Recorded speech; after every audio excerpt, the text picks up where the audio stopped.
শুভেচ্ছা। শুরু হলো সব খবর, কম সময় সব খবর একসাথে। নিয়মিত আয়োজন জুড়ে নুসরাত বৃষ্টি সবাইকে স্বাগত জানাচ্ছি। সরকারের কর্মপরিকল্পনা মাঠ পর্যায়ের নেতাকর্মীদের কাছে তুলে ধরেছেন দায়িত্বপ্রাপ্ত মন্ত্রীরা। এ সময় উপস্থিত ছাত্র, যুব, স্বেচ্ছাসেবক দল ও নেতারা মন্ত্রীদের কাছে বিভিন্ন প্রশ্ন তুলে ধরেন। অনুষ্ঠানে প্রধানমন্ত্রী বলেন, দলীয় নেতাকর্মীরা সরকারের পাশে না দাঁড়ালে সরকারের সফল হওয়া কঠিন। তারেক রহমান বলেন, নির্বাচনী ইশতেহার বাস্তবায়নে নতুন যুদ্ধ শুরু করেছে বিএনপি সরকার। প্রধানমন্ত্রী দায়িত্ব নেয়ার পর প্রথমবারের মতো মাঠ পর্যায়ের নেতাকর্মীদের ডাকলেন বিএনপি চেয়ারম্যান তারেক রহমান। সেই ডাকে সাড়া দিয়ে সকাল থেকেই রাজধানীর কেআইবি মিলনায়তনে জেলা, বিভাগীয় পর্যায়ের ছাত্র, যুব, স্বেচ্ছাসেবক দলসহ বিএনপির শীর্ষ নেতাদের ঢল নামে। বিএনপি আয়োজিত এই মতবিনিময় সভায় সরকারের পরিকল্পনা তুলে ধরেন মন্ত্রীরা। তাদের কাজ নিয়ে প্রশ্ন করার সুযোগ পান মাঠ পর্যায়ের নেতারা। সরাসরি কোশ্চেন করছেন যে এটি কেন নেওয়া হয়েছে বা এই পরিকল্পনা নেওয়া ভুল ছিল নাকি সঠিক ছিল। আজকে সেশনটা হলো তো মূলত গভর্নমেন্টের এই কার্যক্রম নিয়ে নেতৃবৃন্দকে অবহিত করার। কিন্তু কি উপলব্ধি থেকে এই আয়োজন, কি বা অর্জিত হবে এই মতবিনিময় সভার মাধ্যমে?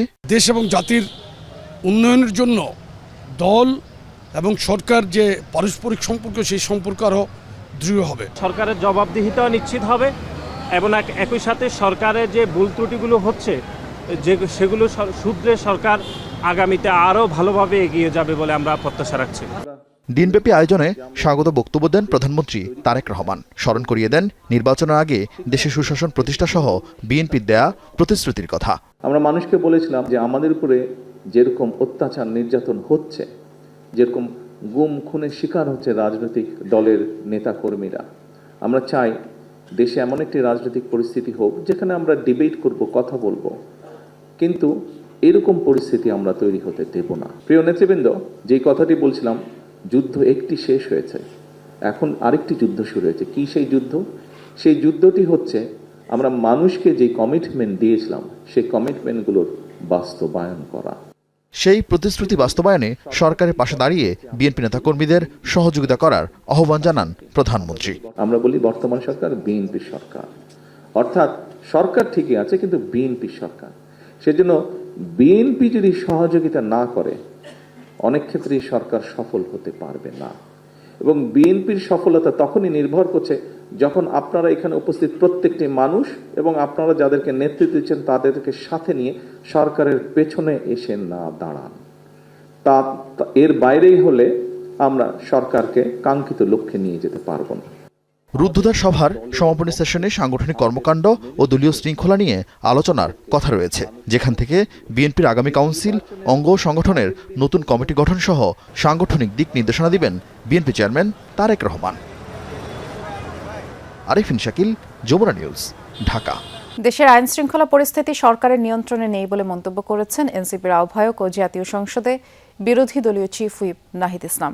তার অভিযোগ, জুলাই সনদ আর সংস্কার বাস্তবায়ন ইস্যুতেও ছলচাতুরি করছে বিএনপি। নাহিদ বলেন, সরকার কিভাবে তাদের আহ্বানে সাড়া দেয় সেটির উপর নির্ভর করছে রাজপথের আন্দোলন কতটা কঠিন হবে। সংস্কারের অচলাবস্থা ও করণীয় নিয়ে রাজধানীর একটি হোটেলে এনসিপির সংলাপ। কূটনীতিকদের সামনে এনসিপি নেতারা তুলে ধরেন সংস্কারের প্রয়োজনীয়তা, সরকারের অবস্থান ও এর বাস্তবায়ন না হওয়ায় তৈরি হওয়া অচলাবস্থা। গাজীপুরে 5 জনকে গলা কেটে হত্যা সহ সম্প্রতি ঘটে যাওয়া ঘটনাগুলোর বিষয়ে গণমাধ্যমের করা প্রশ্নের উত্তরে নাহিদ ইসলাম বলেন, আইন শৃঙ্খলা পরিস্থিতি সরকারের নিয়ন্ত্রণে নেই। প্রতিষ্ঠানগুলোর সংস্কার হলে এই পরিস্থিতি তৈরি হতো না। আপনি যদি প্রতিষ্ঠানগুলোর মধ্যে অ্যাকাউন্টেবিলিটি নিশ্চিত করতে না পারেন, ফলে তখন আপনি নাগরিক সমস্যাগুলো অ্যাড্রেস করতে পারবে না। আজকে যেই যতগুলো ক্রাইসিসের কথা আপনি বলতেছেন, সেটার জন্য অ্যাকাউন্টেবল করা হবে কাকে? গভর্নমেন্টকে। কিন্তু আপনি অ্যাকাউন্টেবল কিভাবে করবেন? সংস্কার ইস্যুতে সরকারের সাথে আলোচনা চালিয়ে যাওয়ার কথা বলেন নাহিদ ইসলাম। জানান, পাশাপাশি 11 দলীয় ঐক্যের রাজপথে শান্তিপূর্ণ আন্দোলনও চলবে। সেটা আরো কতটা কঠোর হবে তা নির্ভর করবে সরকার কিভাবে সাড়া দেয় তার উপর।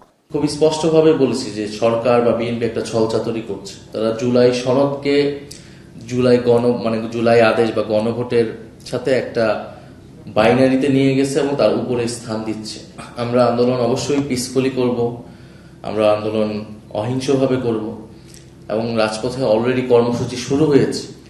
কিন্তু এই কর্মসূচি কতটুকু বৃদ্ধি পাবে, কতটুকু কঠোর অবস্থানে যাবে, এটা তো নির্ভর করবে সরকার কতটুকু এই আন্দোলনের সাড়া দিচ্ছে অথবা তারা দাবিগুলো মেনে নিচ্ছে।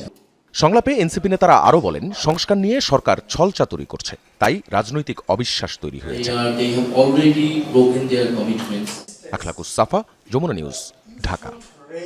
গণভোটের রায় ও জুলাই সনদ বাস্তবায়নের জোর দাবি জানিয়েছেন প্রবাসীরা। জাপান থেকে ফিরে কথা বলেছেন বিরোধী দলীয় নেতা ও জামায়াতের আমির doctor Shafiqur Rahman.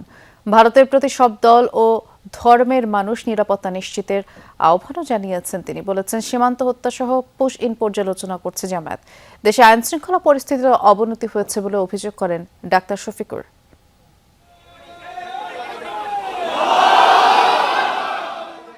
Japan Thailand ৮ দিনের সফর শেষে ঢাকায় ফিরেছেন জামাতের আমির। বিমানবন্দরে সাংবাদিকদের তিনি জাপান সফরের বিভিন্ন দিক তুলে ধরেন। জানান, দেশে ক্যান্সার ইনস্টিটিউট ও হাসপাতাল করতে জাপানকে অনুরোধ জানালে তারা ইতিবাচক সাড়া দিয়েছে। জাপান বাংলাদেশকে নিয়ে অনেক চিন্তা করে। তারা একটা কথা বলেছে যে বর্তমান সংসদটা অতীতের গতানুগতিক সংসদের একটু ব্যতিক্রম আমাদের কাছে মনে হচ্ছে।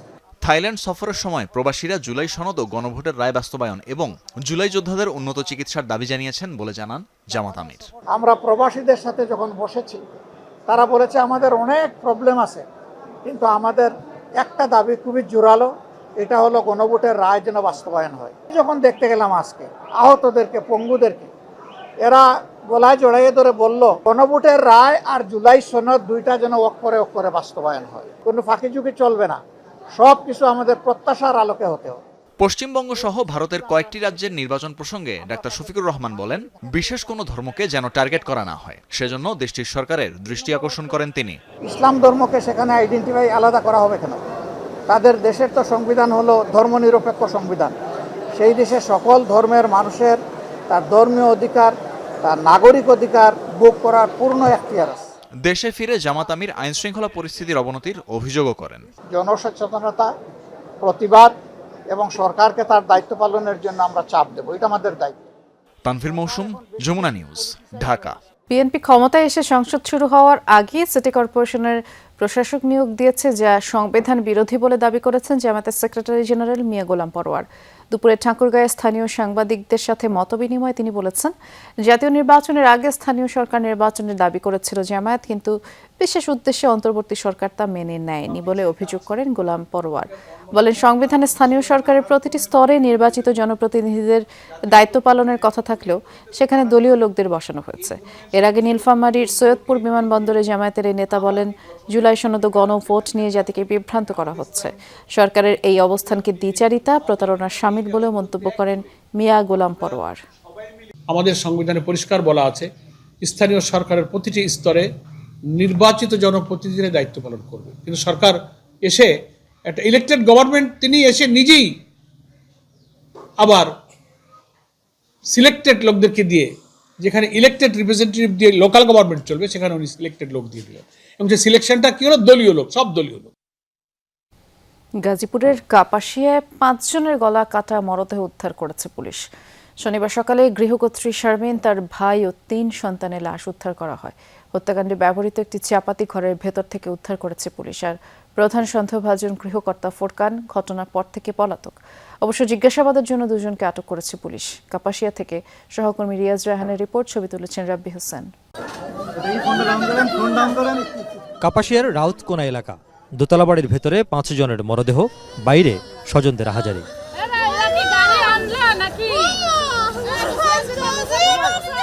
এ বাড়ির নিচতলায় স্ত্রী, 3 সন্তান নিয়ে বছর খানেক ধরে ভাড়া থাকতেন ফোরকান মিয়া নামের এক ব্যক্তি। পেশায় যিনি একজন গাড়ি চালক, বাড়ি গোপালগঞ্জ। শনিবার সকালে থানায় গিয়ে 5 জনের মৃত্যুর খবর জানায় ফোরকানের স্ত্রী, নিহত শারমিনের এক স্বজন। ঘটনাস্থলে পৌঁছে নিচতলার এক ঘরের মেঝেতে শারমিনের 3 সন্তান ও ভাই এবং এক ঘরের জানালার গ্রিলের সঙ্গে বাঁধা অবস্থায় শারমিনের মরদেহ দেখতে পায় পুলিশ। সবাইকে ধারালো অস্ত্র দিয়ে হত্যা করা হয়েছে। ফোরকানের ভাই ফোন দিচ্ছে ছোট বোনের কাছে, ছোট বোন জানাইছে ওর বাপরে, ওর বাপ ফোন দিয়ে বানাইছে, ওর বোন ছিল গাজীপুর মাস্টার বাড়ি, ওরা ফোন দিছে, ওরা আর কি এসে দেখছে সত্যি মারা গেছে। আয়সা দেখি দরজা খোলা, পরে ঢুকলাম, ঢুকে দেখি যে ফ্লোরে 3টা বাচ্চা, তারপর খাটে একটা ছেলে, আবার তারপর এই সাইডের রুমে দেখতে এসছে, সাইডের রুমে দেখি মহিলা, একটা মহিলাটার খুব বিদঘুটাভাবে মারছে। নিহত শারমিনের স্বজনরা জানান, ভোরের দিকে শারমিনের ছোট ভাইয়ের স্ত্রীকে ফোন করে নিজে 5 জনকে হত্যার কথা জানান। ফোরকান। অভিযোগ করেন, অভিযুক্ত ফোরকান মিয়া প্রায় টাকার জন্য শারমিনকে মারধর করত। এ নিয়ে দীর্ঘদিন ধরে পারিবারিক কলহ চলছিল পরিবারটিতে। কদিন আগে বিদেশে চাকরি দেওয়ার নাম করে গোপালগঞ্জ থেকে ডেকে আনেন শ্যালককে। ফুরকানের ছোট ভাই এর ফোন দিয়েছে যে আমি সবগুলো মেরে ফেলছি, মিশকাত নাম বলছে, আমি সবগুলো মেরে ফেলছি। এর আগে পরে আমার বোনের নির্যাতন একবার করছে, মানে ওরে কি করছিল না করছিল জানি না, আপনার চুল টুল সব পড়ে গেছে। স্বজন ও প্রতিবেশীরা অভিযোগ করেন, অভিযুক্ত ফোরকান মাদকাসক্ত ছিল। এ নিয়ে মাঝে মধ্যেই ঝড়গা বিবাদ লেগে থাকত পরিবারে। পুলিশ জানায়, মরদেহগুলোর পাশে গোপালগঞ্জের একটি থানায় ফোরকানের দায়ের করা অভিযোগপত্রের কপি পাওয়া যায়। যদিও সেটি থানায় আদৌ জমা দেওয়া হয়েছিল কি না তা নিশ্চিত হওয়া যায়নি। যেখানে অভিযুক্ত ফোরকান স্ত্রীর বিরুদ্ধে টাকা নিয়ে ফেরত না দেয়া সহ নানা অভিযোগ করেন। হত্যাকাণ্ডটা আমাদের কাছে প্রাথমিক অনুসন্ধানে যেটা মনে হয়েছে, এটা পারিবারিক কলহ, পারিবারিক দ্বন্দ্বের কারণে। আমরা প্রত্যেকেই মাঠে আছি, জেলা পুলিশের টিম সবাই মাঠে আছি, সবাই কাজ করছি। আমরা আশা করি যে খুব দ্রুততর সময়ের মধ্যে সন্দেহভাজনকে গ্রেপ্তার এবং এই ঘটনার সাথে যদি আরও কেউ জড়িত থাকে সেটাও আমরা জানতে সমর্থ। মরদেহগুলো ময়না তদন্তের জন্য নেওয়া হয়েছে শহীদ তাজউদ্দিন মেডিকেলে। পুলিশ বলছে, প্রধান অভিযুক্ত ফোরকান মিয়াকে ধরতে সম্ভাব্য সব জায়গায় অভিযান শুরু করেছে বিভিন্ন সংস্থা। তবে প্রশ্ন থেকে যায়, একটি বাসার মধ্যে স্ত্রী এবং শ্যালক সহ 3 সন্তানকে একে একে খুন করেছিলেন ফোরকান মিয়া, নাকি সহযোগী ছিলেন অন্য কেউ? সে প্রশ্নের উত্তর অবশ্য ফোরকান মিয়াকে না ধরলে পাওয়া যাবে না বলে মনে করছে পুলিশ কর্মকর্তারা। রিয়াজ রায়হান, যমুনা নিউজ, কাপাসিয়া, গাজীপুর। দেশে হামের প্রাদুর্ভাব কমছে না, থামছে না শিশু মৃত্যু। 24 ঘন্টায় আরও 9 জনের প্রাণহানির খবর জানিয়েছে স্বাস্থ্য অধিদপ্তর। এর মধ্যে বরিশালে ও ঢাকায় 6 শিশু মারা গেছে। আক্রান্ত মৃতের সংখ্যা বাড়তে থাকায় উদ্বেগ উৎকণ্ঠায় অভিভাবকরা। হাসপাতালে অতিরিক্ত রোগীর চাপে এক শয্যায় চিকিৎসা দিতে হচ্ছে একাধিক রোগীকে। আছে আইসিইউর সংকট। নিয়মিত টিকা অব্যাহত রাখা এবং পরিবারের মাঝে সচেতনতা বাড়ানোর পরামর্শ দিয়েছেন চিকিৎসকরা। এতটুকু শরীর অথচ সইতে হচ্ছে তীব্র যন্ত্রণা। হাম ও উপসর্গ নিয়ে হাসপাতালে কাতরাচ্ছে শিশুরা। যে বয়সে হাতে থাকার কথা খেলনা, সেই হাতে জায়গা হয়েছে সুই আর ক্যানোলা। ছোট্ট নাকে চেপে ধরে আছে অক্সিজেন মাস্ক। স্বাস্থ্য বিভাগের তথ্য অনুযায়ী 24 ঘন্টায় হাম ও উপসর্গ নিয়ে প্রাণ গেছে আরও 9 শিশুর। এর মধ্যে বরিশালে মারা গেছে 3 জন, এছাড়া ঢাকায় 3, খুলনায় 2 ও সিলেটে প্রাণ গেছে আরও 1 শিশুর। মার্চের মাঝামাঝি থেকে এ পর্যন্ত মৃত্যুর সংখ্যা দাঁড়ালো 352 জনে। বাড়ছে রোগী আক্রান্তের সংখ্যাও। হামের জ্বর হচ্ছে লুন তিল্লাহান দেখা এবার হাসপাতাল ভর্তি করছি। ডাক্তারে কইতেছে এটা হাম রোগ। জ্বর নিয়ে মেডিকেল আইছি, মেডিকেল আসার পর তারপরে হাম হচ্ছে 3 দিন পর, তারপর তো চিকিৎসা ডাক্তার চালাইতেছে। রাজশাহী, ময়মনসিংহ, রংপুর ও চট্টগ্রাম বিভাগেও প্রতিদিন ভর্তি হচ্ছে নতুন রোগী।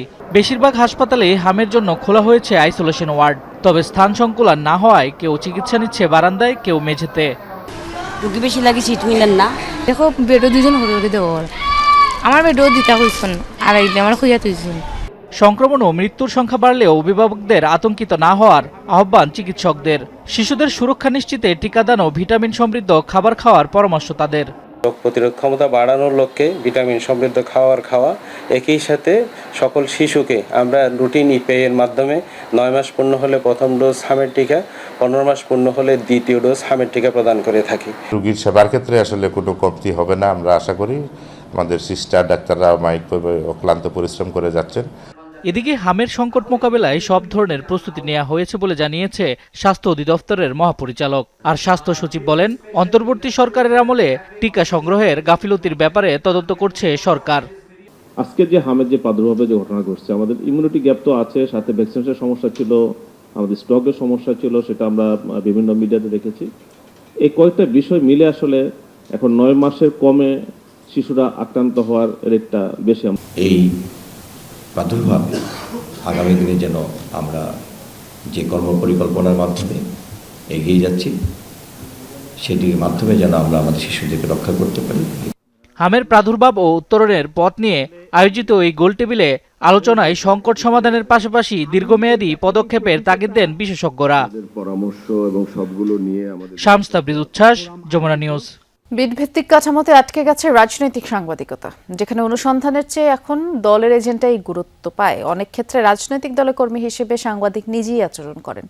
এমন অভিযোগ এসেছে বাংলাদেশ সাংবাদিকতা সম্মেলনের দ্বিতীয় দিনে। প্রথম সেশনে রাজনৈতিক সাংবাদিকতা ও সংবাদ মাধ্যমের স্বাধীনতা নিয়ে খোলামেলা আলোচনা হয়। বক্তারা বলেন, সরকারের পালা বদল হলে গুরুত্বপূর্ণ বিটে তাদের পছন্দ অনুযায়ী রিপোর্টারকে নিয়োগ দিতে বাধ্য করা হয়। অন্তর্বর্তী সরকারের আমলেও এই বাস্তবতা বদলায়নি। পাশাপাশি সাংবাদিকতার মান সংবাদকর্মীদেরই রক্ষা করার তাগিদ দেন তারা। বলেন, নৈতিকতার চর্চা সরকার বা আদালত ঠিক করে দিতে পারেন না, এখানে স্বনিয়ন্ত্রণ পদ্ধতি চালু করা দরকার। বাংলাদেশে যত অর্জন হয়েছে তার জন্য একটা সিংহভাগ ক্রেডিট আমাদেরকে রাজনৈতিক অঙ্গনকে দিতে হবে, রাজনৈতিক নেতৃত্বদেরকে দিতে হবে, অস্বীকার করার উপায় নেই। কিন্তু যত ব্যর্থতা হয়েছে তার দায়ও কিন্তু তাদেরকে নিতে হবে। রাজনীতি ঠিক হোক বা না হোক, আমি আমার সেই দায়িত্বটা পরিত্যাগ করতে পারি না, সেই দায়িত্বটা কম্প্রোমাইজ করতে পারি না, ছাড় দিতে পারি না। তাহলে আমি সাংবাদিক হিসাবে ব্যর্থ এবং আমার সাংবাদিকতা করা উচিত না। তারা কি রাজনীতিবিদ করবে, শুধু দলের কথা শুনবে, দলের বক্তব্য কাভার করবে, দলের কথাই বলে যাবে? আসলে সে রাজনীতিটাকে অন্য পার্টির সঙ্গে মিলিয়ে, শাসন ব্যবস্থার সঙ্গে মিলিয়ে, আইন কানুনের সঙ্গে মিলিয়ে, সাংবিধানিক জায়গা থেকে মিলিয়ে সেটা করতে পারে কিনা। পশ্চিমবঙ্গে প্রথমবারের মতো বিজেপির ঝান্ডা উড়ালেন শুভেন্দু অধিকারী। কলকাতার ঐতিহাসিক ব্রিগেড প্যারেড গ্রাউন্ডে মুখ্যমন্ত্রী হিসেবে তিনি শপথ নেন। সে সময় মঞ্চেই ছিলেন প্রধানমন্ত্রী নরেন্দ্র মোদী। অভিষেক অনুষ্ঠানে হাজির হন স্বরাষ্ট্রমন্ত্রী অমিত শাহ সহ কেন্দ্রীয় শীর্ষ নেতারা। এছাড়াও উপস্থিত ছিলেন ভারতের 20 রাজ্যের মুখ্যমন্ত্রী। কলকাতার ঐতিহাসিক ব্রিগেড প্যারেড গ্রাউন্ডে জনসমুদ্র। নবনির্বাচিত মুখ্যমন্ত্রী শুভেন্দু অধিকারীকে সঙ্গে নিয়ে শপথ অনুষ্ঠানে হাজির হন প্রধানমন্ত্রী নরেন্দ্র মোদী। মঞ্চে উঠেই শ্রদ্ধা জানালেন বিশ্বকবি রবীন্দ্রনাথ ঠাকুরের ছবিতে। প্রবীণ বিজেপি নেতা মাখনলাল সরকারের প্রতিও জানান শ্রদ্ধা। শিলিগুড়ি নিবাসী শ্রী মাখনলাল মঞ্চে ছিলেন বিজেপি সর্বভারতীয় সভাপতি নীতিন নবীন, স্বরাষ্ট্রমন্ত্রী অমিত শাহ এবং কেন্দ্রীয় প্রতিরক্ষা মন্ত্রী রাজনাথ সিং। এছাড়া আসামের মুখ্যমন্ত্রী হেমন্ত বিশ্ব শর্মা, উত্তরপ্রদেশের মুখ্যমন্ত্রী যোগী আদিত্যনাথ, অন্ধ্রপ্রদেশের মুখ্যমন্ত্রী চন্দ্রবাবু নাইডু সহ 20 রাজ্যের মুখ্যমন্ত্রী উপস্থিত হয়েছেন পশ্চিমবঙ্গের অভিষেক অনুষ্ঠানে। ছিলেন স্মৃতি ইরানি, শিবরাজ সিংহ চৌহান, অগ্নিমিত্রা পাল, মিঠুন চক্রবর্তী সহ কেন্দ্র ও রাজ্য বিজেপির শীর্ষ নেতারা। আমি শুভেন্দু অধিকারী। রাজ্যপালের উপস্থিতিতে ব্রিগেডে শপথ বাক্য পাঠ করেন মুখ্যমন্ত্রী শুভেন্দু অধিকারী। শুভেন্দুকে মুখ্যমন্ত্রী হিসেবে নিযুক্ত করলেন রাজ্যপাল RN রবি। এরপর একে একে মন্ত্রী হিসেবে শপথ নেন দিলীপ ঘোষ, অগ্নিমিত্রা পাল, অশোক কীর্তনিয়া, নিশীথ প্রামাণিক ও ক্ষুদিরাম টুডু। রেজওয়ানা সাইমা, যমুনা নিউজ। এ ব্যাপারে বিস্তারিত জানবো কলকাতায় আমাদের সহকর্মী সুকান্ত চট্টোপাধ্যায়ের কাছ থেকে। তিনি অপেক্ষা করছেন আমাদের জন্য। সুকান্ত, মন্ত্রিসভা গঠনের প্রস্তুতি কেমন চলছে জানাবেন? আর রাজ্য পরিচালনার কার্যালয় হিসেবে কেন মহাকরণকে নবনির্বাচিত মুখ্যমন্ত্রী বেছে নিলেন একটু জানাবেন। দেখুন, এই যে মহাকরণ অর্থাৎ রাইটার্স বিল্ডিং, এটি একটি ঐতিহাসিক বিল্ডিং। ব্রিটিশ আমলে এটা ছিল কিন্তু ইংরেজদের একটি অফিস, ব্রিটিশ সরকারের কাজকর্ম, অফিসিয়াল কাজকর্ম করার জন্য একটা দপ্তর। সেখানেই ভারত স্বাধীন হওয়ার পর এই রাইটার্স বিল্ডিং এর দখল নেয় বিপ্লবীরা এবং সেখানেই স্বাধীন সরকার গঠন হয়। তারপরে কিন্তু বিধানচন্দ্র রায়, বাংলার যেটাকে রূপকার বলা হয়, তিনিও এখান থেকে মুখ্যমন্ত্রিত্ব চালান। বামফ্রন্ট 34 বছর এখান থেকে মুখ্যমন্ত্রিত্ব চালান। কিন্তু মমতা বন্দ্যোপাধ্যায় সরকারে আসার পর 2011 সালের পরেই 12 সালে তিনি নবান্নতে চলে যান। কিন্তু আগের যে ইতিহাস, সেই ইতিহাস, স্বাধীনতা সংগ্রামের ইতিহাস, বাঙালির যে অস্মিতা, সেটাকে ধরে রাখবার জন্য শুভেন্দু অধিকারী এবং বিজেপি নেতৃত্ব বাংলার প্রশাসনিক ক্ষমতা বা কার্যকলাপ এই রাইটার্স বিল্ডিং থেকে চালানো হবে বলেই রাইটার্সে তার ফিরে আসে, অর্থাৎ মহাকরণে। ইতিমধ্যেই কিন্তু দুটি বিষয় উল্লেখযোগ্য করি। একটা হচ্ছে মুখ্যমন্ত্রী শুভেন্দু অধিকারী অ্যাডমিনিস্ট্রেটিভ অ্যাডভাইজার হিসাবে ঘোষণা করা হলো সুব্রত গুপ্তের নাম, যিনি ইলেকশন অবজারভার ছিলেন এই রাজ্যে। এছাড়া আগামী সোমবার নবান্নের পাশে যে সভাঘর রয়েছে, সেখানে রাজ্য পুলিশ প্রশাসনের সমস্ত সবাইকে নিয়ে জরুরি বৈঠক ডেকেছেন শুভেন্দু অধিকারী, অর্থাৎ বসে থাকার মানুষ তিনি নয়। নয়। আরেকটি কথা হচ্ছে যে আজকেই নরেন্দ্র মোদী এবং কেন্দ্রীয় অর্থমন্ত্রক তিনি 2700 কোটি রুপি জল ও জীবন মিশনের যে আটকে থাকা যে টাকা, সেই রুপি কিন্তু আজকে পশ্চিমবঙ্গবাসীর উদ্দেশ্যে উৎসর্গ করলেন। অর্থাৎ পশ্চিমবঙ্গ যে সরকারের যে জল ও মিশনের যে কর্মসূচিগুলো আটকে ছিল তা আগামীকাল থেকে শুরু হবে। বেশ বিস্তারিত তথ্য আপনি জানাচ্ছিলেন, ধন্যবাদ সুকান্তকে। জোড়াসাঁকো ঠাকুরবাড়িতে গিয়ে বিশ্বকবি রবীন্দ্রনাথ ঠাকুরের প্রতি শ্রদ্ধা জানিয়েছেন পশ্চিমবঙ্গের নবনির্বাচিত মুখ্যমন্ত্রী শুভেন্দু অধিকারী। ব্রিগেড প্যারেড গ্রাউন্ডে শপথ গ্রহণ শেষে জোড়াসাঁকো গিয়ে রবি ঠাকুরের মূর্তিতে ফুলের মালা দিয়ে শ্রদ্ধা জানান তিনি। তার অভিযোগ, বাম ও তৃণমূলের শাসন পশ্চিমবঙ্গের অনেক ক্ষতি করেছে, বাঙালি সংস্কৃতি আর শিক্ষার গৌরব হারিয়ে গেছে। রবীন্দ্র জয়ন্তীতে বাংলায় নবজাগরণের সূচনা করবেন তিনি, এমন প্রতিশ্রুতিও দেন। 2023 সালে জোড়াসাঁকোর ঠাকুরবাড়িতে গিয়েছিলেন কেন্দ্রীয় স্বরাষ্ট্রমন্ত্রী অমিত শাহ, সাথে ছিলেন তৎকালীন বিজেপি রাজ্য সভাপতি সুকান্ত মজুমদার আর বিজেপি নেতা দিলীপ ঘোষ, প্রাক্তন সংসদ সদস্য লকেট চট্টোপাধ্যায়।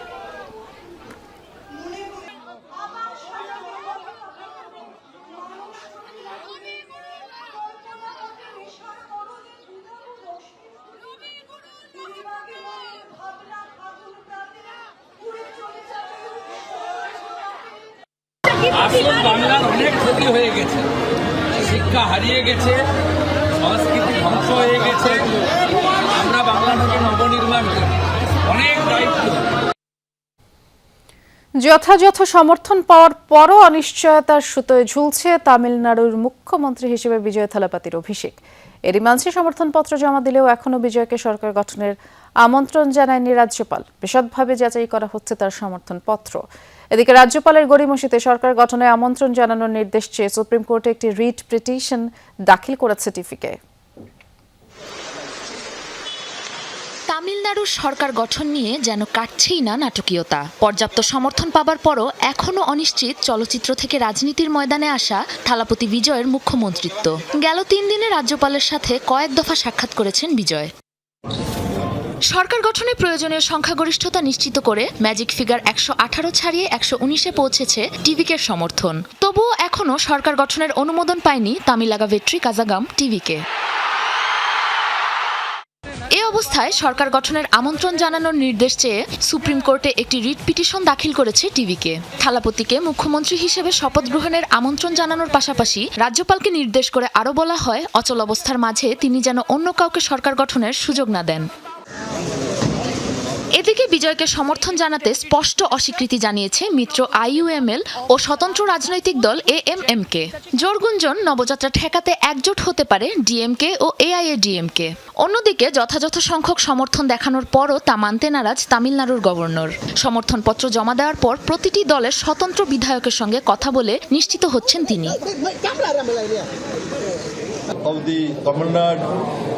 কোনো দলের সংখ্যাগরিষ্ঠতার প্রমাণ চাওয়া গভর্নরের এখতিয়ারভুক্ত নয়। লোকভবন কোনো দলের সংখ্যাগরিষ্ঠতা পরীক্ষার জায়গা নয়। এটি নির্ধারিত হবে বিধানসভার অধিবেশনে। রীতি অনুযায়ী নির্বাচনের পর একক বৃহত্তম জোটকে সরকার গঠনের জন্য আমন্ত্রণ জানাতে হবে রাজ্যপালকে, যা সরাসরি উপেক্ষা করছেন তিনি। রাজভবন থেকে সবুজ সংকেত পাওয়া মাত্রই চূড়ান্ত হতে পারে শপথ গ্রহণের দিনক্ষণ। তবে আমন্ত্রণ না দেওয়া হলে একযোগে পদত্যাগের ঘোষণা দিয়েছে বিজয়ী 107 জন এমপি। সাবরিনা নুসরাত, যমুনা নিউজ। স্বাস্থ্য পরীক্ষার জন্য আজ সকালে লন্ডনের উদ্দেশ্যে ঢাকা ত্যাগ করেছেন রাষ্ট্রপতি মোহাম্মদ শাহাবুদ্দিন। সকাল 8:45 রাষ্ট্রপতিকে বহনকারী বিমান হজরত শাহজালাল আন্তর্জাতিক বিমানবন্দর থেকে যাত্রা শুরু করে। এ সময় আইনমন্ত্রী Asaduzzaman, British high commissioner Sarah Cook সহ ঊর্ধ্বতন কর্মকর্তারা বিমানবন্দরে তাকে বিদায় জানান। চিকিৎসকের পরামর্শে ফলো আপের হিসেবে যুক্তরাজ্যের একটি বিশেষায়িত হাসপাতালে রাষ্ট্রপতির প্রয়োজনীয় স্বাস্থ্য পরীক্ষা সম্পন্ন হবে এবং আগামী 18 মে চিকিৎসা শেষে রাষ্ট্রপতির দেশে ফেরার কথা রয়েছে। বিশেষ চাহিদা সম্পন্ন তরুণ ওয়াকিমুল ইসলামের বানানো স্মার্ট কারে চড়ে তাকে উৎসাহ দিলেন প্রধানমন্ত্রী তারেক রহমান। শনিবার সকালে প্রধানমন্ত্রী তেজগাঁয়ের কার্যালয়ে তার সাথে সাক্ষাৎ করেন ওয়াকিমুল ইসলাম, আর সকালে নিজ কার্যালয়ে ওয়াকিমুলকে ডেকে কথা বলেন প্রধানমন্ত্রী। এ সময় তার বানানো ছোট বাহনটি দেখেন তিনি। পরে প্রধানমন্ত্রীকে নিয়ে স্মার্ট কারটি চালিয়ে দেখান ওয়াকিমুল। ব্যাটারি চালিত বিশেষ এই যানের নাম দেওয়া হয়েছে A2i স্মার্ট কার। প্রধানমন্ত্রী তারেক রহমান দেশীয় প্রযুক্তি ব্যবহার করে এই বাহন তৈরি করায় 17 বছরের তরুণের প্রশংসা করেন। একই সাথে তিনি কম খরচে আরও আধুনিক ও সহজে ব্যবহারযোগ্য স্মার্ট কার তৈরির পরামর্শও দেন। প্রধানমন্ত্রী এ ধরনের সৃজনশীল উদ্যোগে সরকারের সহযোগিতার আশ্বাস দেন। সাক্ষাৎকালে প্রধানমন্ত্রী তারেক রহমানকে স্মার্ট কার্ড তৈরির গল্প শুনিয়েছেন ওয়াকিমুল ইসলাম। অতীতের মতো শুধু পরীক্ষার জিপিএ 5 নিয়ে পড়ে থাকবে না সরকার। গুণগত মান নিশ্চিতে জিডিপির 5% শিক্ষা খাতে বরাদ্দ দিতে চায় সরকার, এমনটা জানিয়েছেন শিক্ষামন্ত্রী আ.ন.ম এহসানুল হক মিলন। সকালে আন্তর্জাতিক মাতৃভাষা ইনস্টিটিউটে বাংলাদেশ চীন এডুকেশন ফোরামের অনুষ্ঠানে তিনি এসব কথা বলেছেন। অনুষ্ঠানে চীনের রাষ্ট্রদূত বলেন, বাংলাদেশে শিক্ষা খাতে অবদান রাখতে তার সরকার প্রস্তুত। বাংলাদেশি শিক্ষার্থীদের চীনে অধ্যয়নের আমন্ত্রণ জানাতেই দূতাবাসের এই উদ্যোগ। অনুষ্ঠানে দেশের বিভিন্ন প্রান্ত থেকে যোগ দেন স্কুল, কলেজ ও বিশ্ববিদ্যালয়ের কয়েকশো শিক্ষার্থী। ঢাকায় নিয়োজিত চীনের রাষ্ট্রদূত বলেন, বাংলাদেশের বর্তমান সরকার উন্নত শিক্ষা দিতে চায় তরুণ প্রজন্মকে। এজন্য সরকারের সঙ্গে কাজ করবে চীন। Chinese education is increasingly embedded in the process of scientific and technological innovation, industrial upgrading and modernization of national governance. অনুষ্ঠানে প্রধানমন্ত্রী শিক্ষা বিষয়ক উপদেষ্টা মাহাদি আমিন দেশের শিক্ষা খাতের উন্নয়ন এবং আধুনিকায়নে সরকারের পরিকল্পনা তুলে ধরেন। সেই লার্নিং উইথ হ্যাপিনেসের মানে কি, তোমরা এমন একটা পরিবেশে শিক্ষা নিবা যেখানে একসাথে টিম স্কিল তৈরি হবে, 4-5 জন করে বিভিন্ন গ্রুপে কাজ করবা, তোমাদের ভিতর ট্রান্সফারেবল বা ইন্টারপার্সোনাল স্কিল তৈরি হবে। এমনভাবে আমরা এই শিক্ষা ব্যবস্থা গড়ে তুলব যেখানে কোনো ভয় ভীতি থাকবে না, যেখানে ক্লাসে যাওয়ার জন্য তোমাদের আনন্দ হবে। আস্তে আস্তে আমরা বাংলাদেশের প্রতিটা স্কুলে ক্লাস 1 থেকে শুরু করে সবার জন্য একরকম স্কুল ড্রেসের ব্যবস্থা করব। এ সময় শিক্ষামন্ত্রী বলেন, সার্বিক উন্নয়নে শিক্ষকদের প্রশিক্ষণের আওতায় আনতে চায় সরকার। আবারও প্রতিশ্রুতি দেন, বাজেটে জিডিপির 5% শিক্ষা খাতের জন্য বরাদ্দ রাখা হবে। শিক্ষকদেরকে অ্যাড্রেস করতে হবে কিভাবে তোমাদেরকে ক্লাসরুমে পড়াশোনা করাবে। সারা বছর বসে থাকবো, বছর শেষে শুধু পরীক্ষা দেব, এটাই লেখাপড়া নয়। তোমাদের জন্য আমরা শিক্ষা ব্যবস্থা পরিবর্তন করার জন্য ইতিমধ্যেই কারিকুলাম চেঞ্জ করার ব্যবস্থাও আমরা করছি, সিলেবাস পরিবর্তন করার ব্যবস্থা করছি এবং একাডেমিক ইয়ার ক্যালেন্ডারও আমরা তৈরি করার চেষ্টা করছি। মন্ত্রী জানান, আগের মতো শুধু পরীক্ষা আর জিপিএ 5 নিয়ে পড়ে থাকবে না সরকার। শিক্ষার গুণগত মান নিশ্চিত করা হবে। শুধু রড, সিমেন্ট আর কনস্ট্রাকশন নয়, চীন বাংলাদেশ সম্পর্ক হবে শিক্ষামূলক। আমরা চাই তোমরা আগামী দিনের ভবিষ্যৎ, তোমরা নিজেকে সেইভাবে প্রস্তুতি নেবে। রাজীব আহমেদ, যমুনা নিউজ, ঢাকা। যুক্তরাষ্ট্রে নির্মম হত্যাকাণ্ডের শিকার বাংলাদেশি শিক্ষার্থী নাহিদা সুলতানা বৃষ্টির দাফন সম্পন্ন হয়েছে। বাদ আসর জানাজা শেষে মাদারীপুরের চর গোবিন্দপুরে পারিবারিক কবরস্থানে তাকে সমাহিত করা হয়। এর আগে সকালে মরদেহ নিয়ে ঢাকায় পৌঁছায় এমিরেটস এয়ারলাইন্সের একটি ফ্লাইট। মরদেহ হস্তান্তর করেন পররাষ্ট্র সচিব আসাদ আলম সিয়াম। আশ্বাস দেন বিচারের।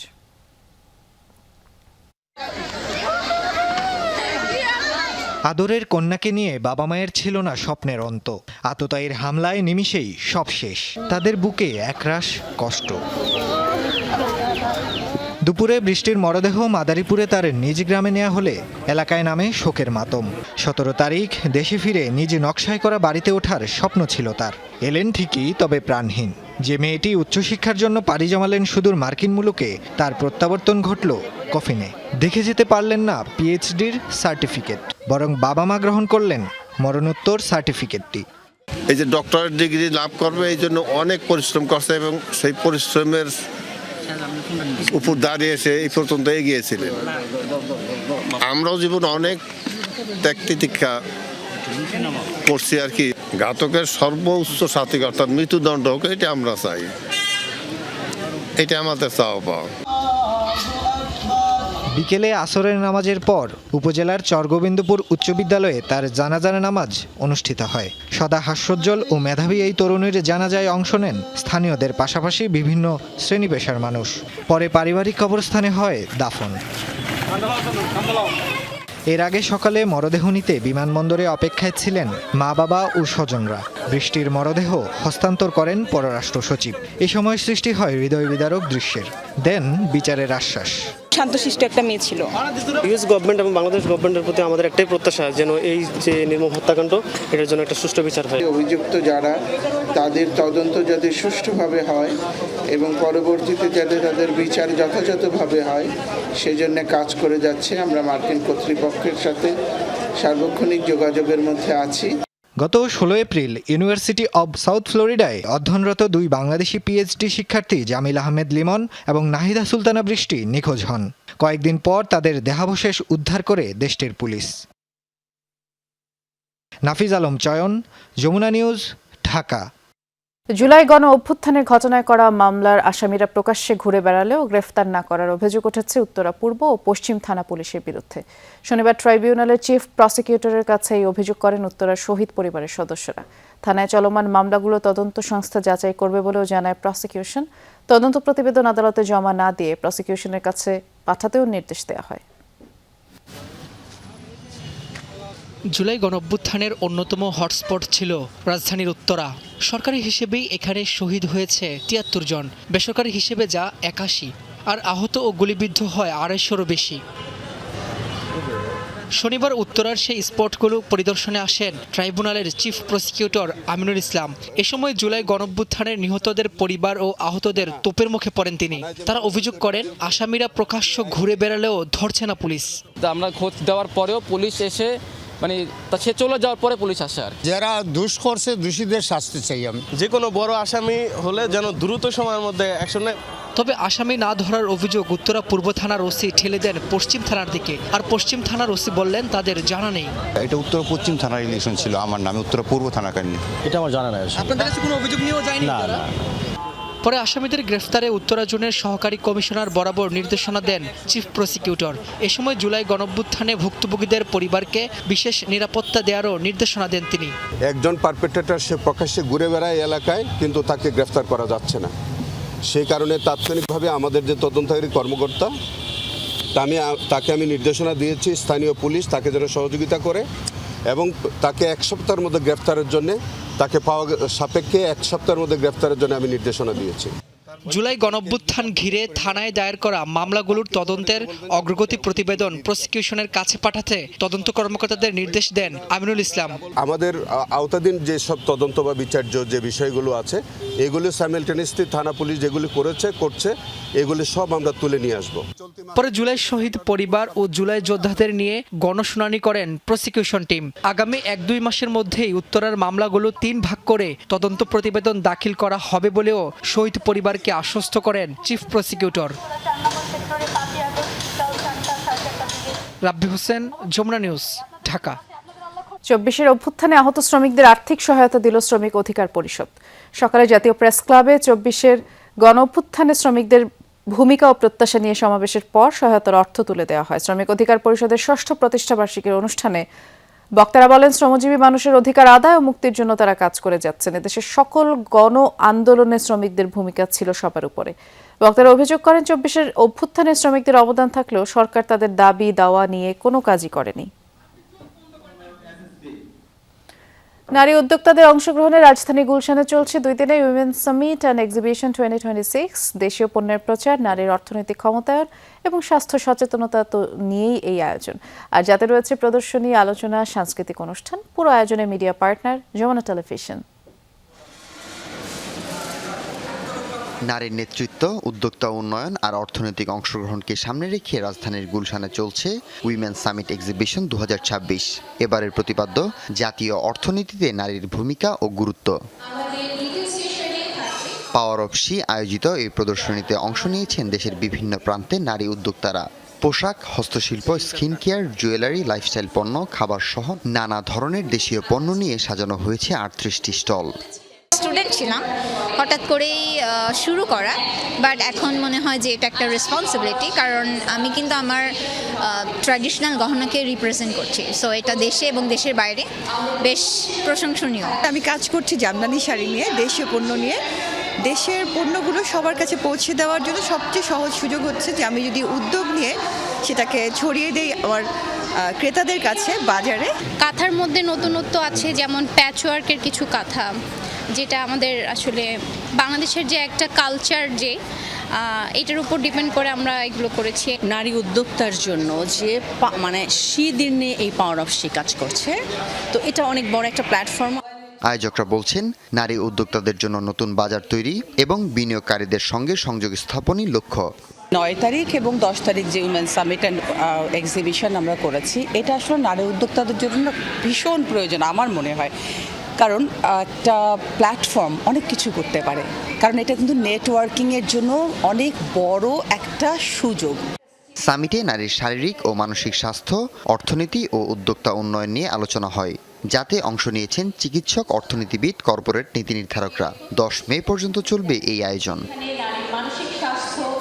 হাসিবুল করিম বিজয়, যমুনা নিউজ, ঢাকা।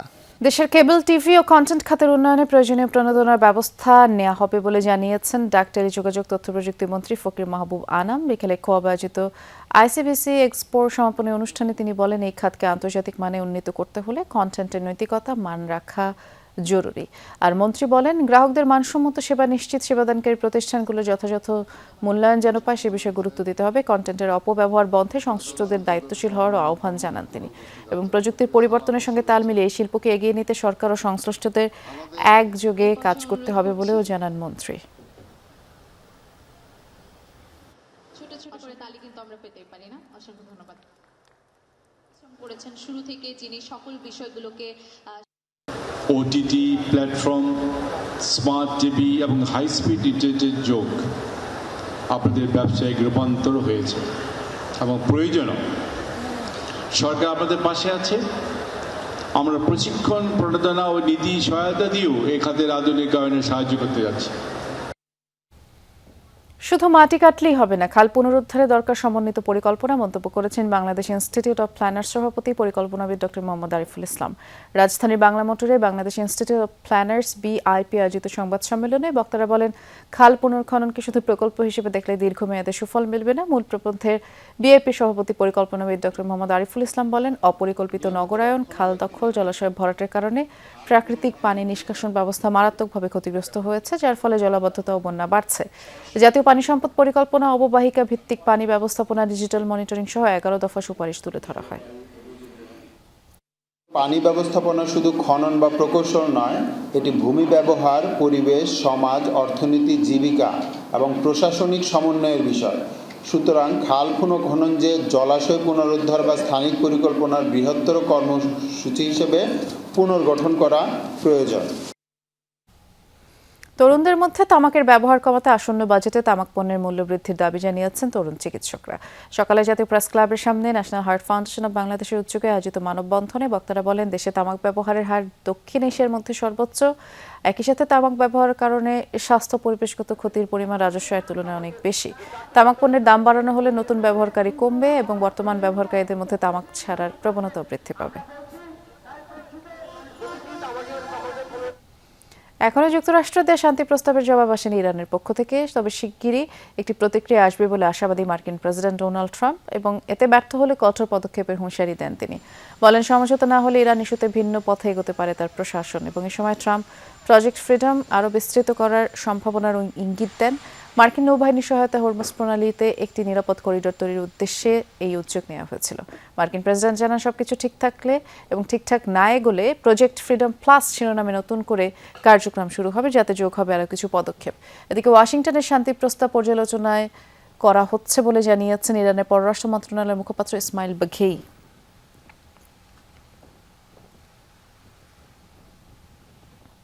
এ ছিল আজকে সব খবর, সব আপডেট। সাথে থাকার জন্য ধন্যবাদ। নিরাপদে থাকবেন।